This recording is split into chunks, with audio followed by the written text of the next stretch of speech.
Tu ahí estaries mort de por i jo estic en la pell de gallina. En la pell de gallina, només de sentir els xiulidets. És al·lucinant. Una escola del foc. Això ho veuen fora de la Comunitat Valenciana i se tirarien les mans al cap. Esteu mal. Però esteu malament del formen cap. part, tot això, de la nostra idiosincràsia, no? Totalment. Allò genuí de la terreta.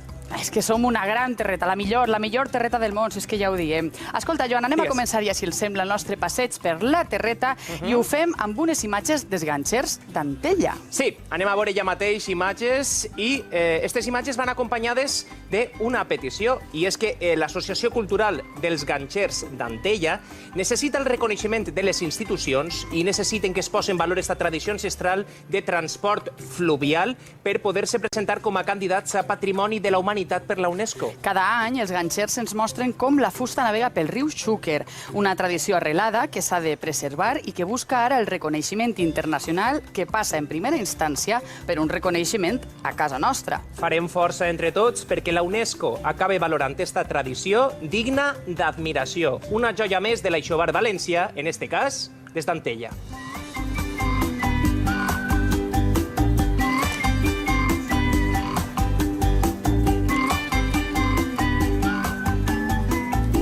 Que xulo, eh? Xulíssim. És una cosa molt Ha de xula. tindre aquest reconeixement sí o sí, que ja ho hem dit, la millor terreta del món. Escolta'm,